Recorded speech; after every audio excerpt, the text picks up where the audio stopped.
What up YouTube? My name is Marvin and today we're going to be taking a look at the Mesa Engineering Bass Prodigy. This is a 250 watt all-tube bass head. It's a very simple amp. It's got a very simple EQ. This amplifier has so many features, it's crazy. You've got silent recording here. You have a mute switch here, which is also foot switchable on the back. Full power and half power. When you run it at half power, it only uses 2 of the tubes. It will bring it down from 250 to 125. DI pre and post. You have a ground lift, your level for your DI, and a solo level if you want to use a foot switchable solo to give your bass a boost while you're playing live. This is completely all tube. It has 4 KT88 tubes, and I believe 3 12AX7s. Sorry, I'm doing all this from the top of my head. It's such a big difference playing this kind of bass amplifier compared to a solid state amplifier. And I don't know if you've seen it, but I actually did a comparison of this one with my Mesa Subway D800, which is a fantastic amp, don't get me wrong. I love the way it sounded, but it doesn't sound like this. This is much different because it's all tube. I'm gonna show you guys how this amp sounds with a couple of my basses, and we're gonna just see what it can do. And I'll give you my final thoughts at the end. I'm just gonna play around with the EQ for this example and show you exactly what this voicing knob does. So everything is centered, including the gain. The switch over here, which I forgot to mention, you can run this amp through a bright setting, a normal setting, and an active setting. Bright obviously gives you more brilliance to your tone. Normal is just your regular input. And the active setting is the bright input with a pad on it for active instruments. The way that I actually like to play this amp, because all my basses are active, I like to drive the preamp just a little bit to get a little more grit. The EQ here is flat. I just want to show the difference with the voicing knob. Right now in the middle, it's flat. It's not doing anything.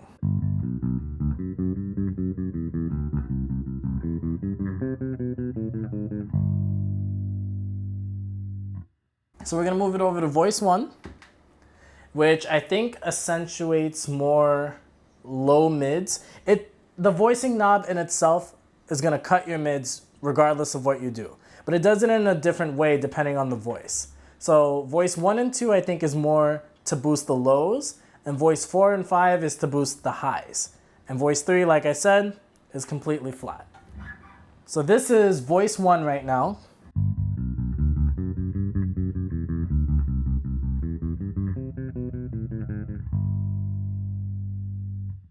Voice 2.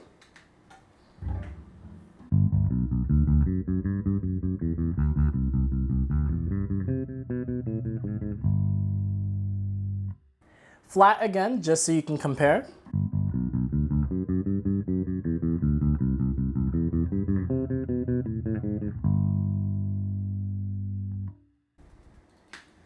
Voice 4.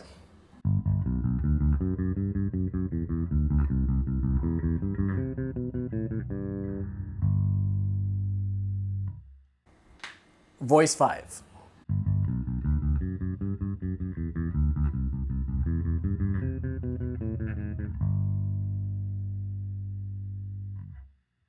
So when you're playing fingerstyle, voice 1 and 2 is much more apparent in the change of the tone.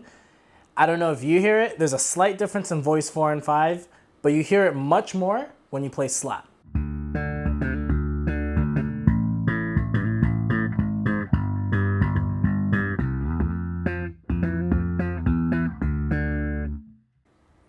That's voice 3, the flat setting. Now we're in voice 1.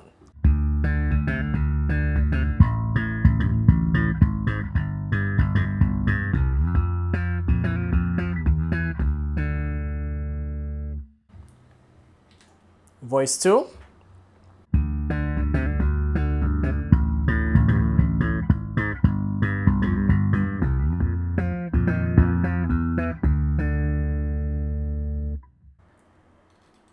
Back to voice 3, which is flat.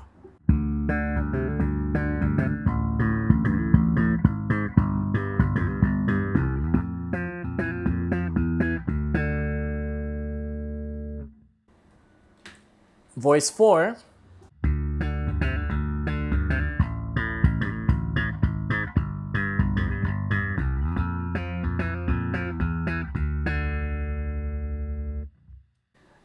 and voice 5.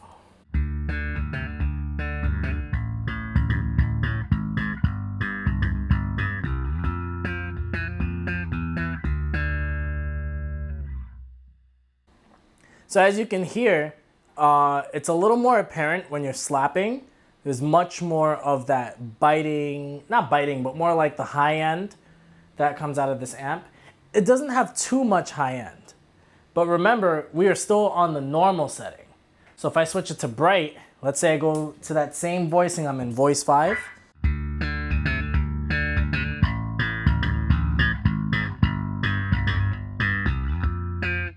See? Much different in the tone.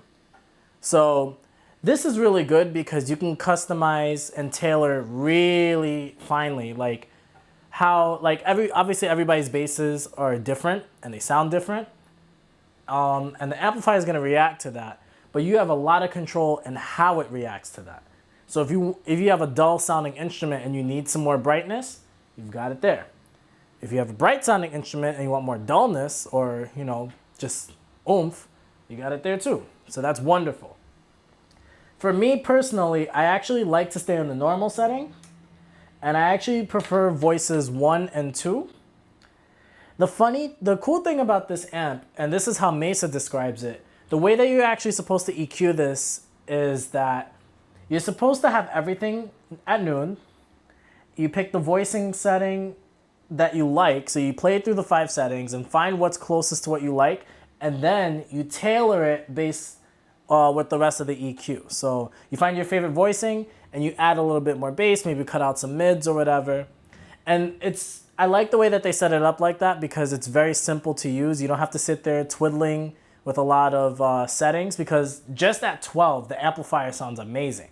So being able to just find your setting really quick and then just fine tune it, I think it's a genius design. Now we're gonna mess around with the EQ and see the tones that we can get just here.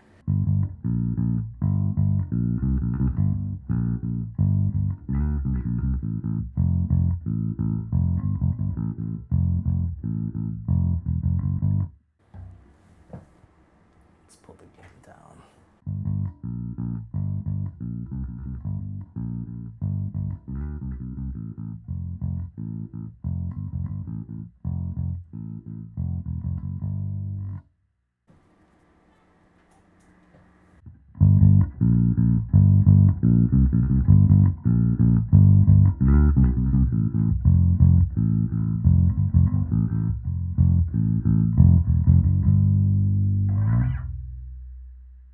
So you can hear when you bring the gain down, the volume drops a little bit. When you bring the gain up, the volume raises pretty significantly.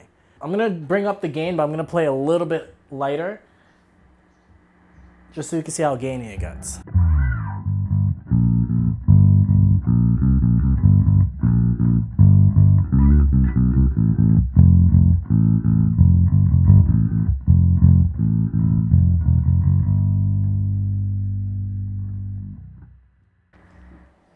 So it's got really good gain. I like it. So now we're gonna pull the gain knob. All right, let's see how that changes.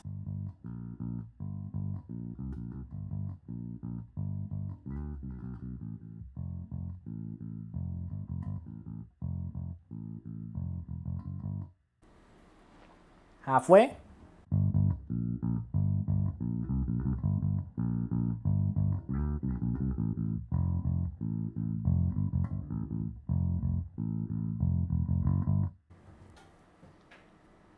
Almost all the way up.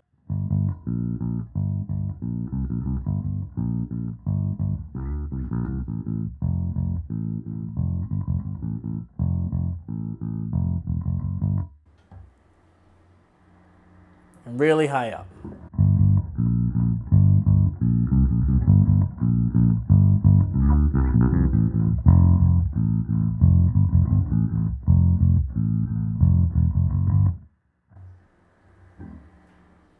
Okay, so this is interesting.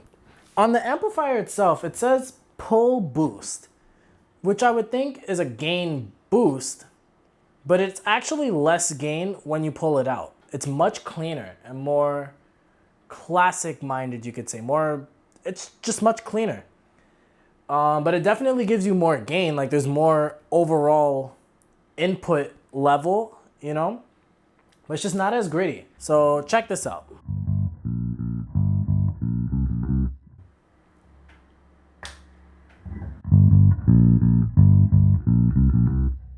See that? It seems when it's down, it's got way more gain. But when it's out, it's less, I don't want to say less gain, but it's just not as hot of a signal. I don't know if that's what they meant to do. It's a little confusing to me, but it works. It's cool. You have even more versatility of this amplifier. But now let's mess around with the EQ.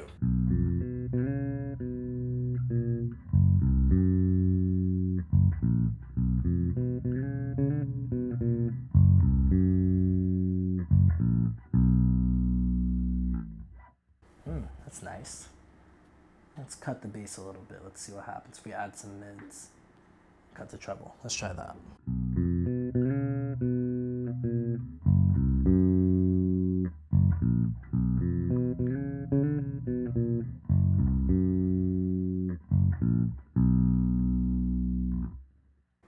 Nice. Let's cut more treble. Let's add more mids and more bass.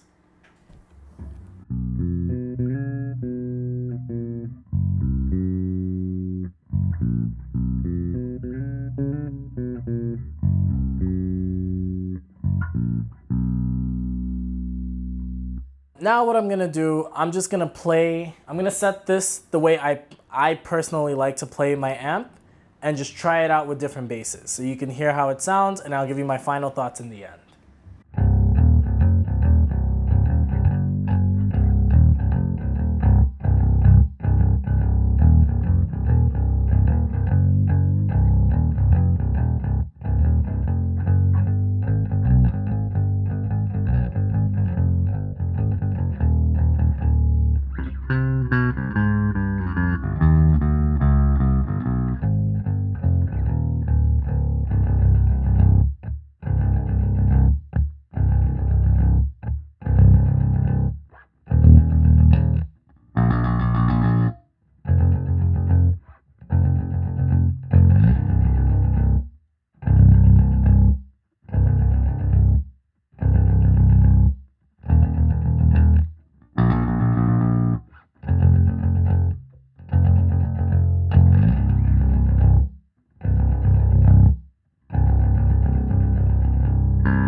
I actually need to stop because I don't know if you noticed, but it's starting to get dark. Overall, I hope you guys can see why I love this amp so much. It sounds phenomenal, and I don't know if you're gonna be able to hear it really well in the video, but trust me, this thing is the real deal. I would highly recommend, if you could find it, to definitely try it because it's not too expensive for an all tube bass head. Bass heads tend to get really expensive really fast when you want something that's all tube. And there's a lot out there, they're all really good, but I paid $1,200 for this used. Usually you can find these for about $1,600 on the used market. They are kind of rare, so if you can find one for a good deal, I would definitely say grab it. It's just an overall really amazing amp. It's actually not as big as you would think. It's actually smaller than my 5150 50-watt amp. So if you have an idea of how big that is, it's not the size of a full 100-watt guitar head. This is much smaller than that, like significantly smaller, and I think it's a little lighter or about the same weight. It's like 35 pounds. But if you think about all of those pros going along with that, the amp is small, it's light, it's all tube, it looks badass. It has a very simple EQ, plug and play. If you've noticed, I hardly even messed with it because I just love the way it sounds right out of the box. I love this amp so much. It's staying in my collection. I think it's one of the best bass amps I've ever played. And I've played a lot of bass amps just doing shows and stuff in a band that I was in. So I'm not an expert, but definitely this is one of the best amps I've ever used. Thank you for watching my video. If you liked it, thumbs up, subscribe if you'd like more content. Please let me know what you thought about this amp. Let me know your favorite all-tube bass amps or even your favorite solid-state amps or hybrids. I'd love to hear from you guys, and I try to answer all my comments as much as I can. Thank you for watching, and have a wonderful day.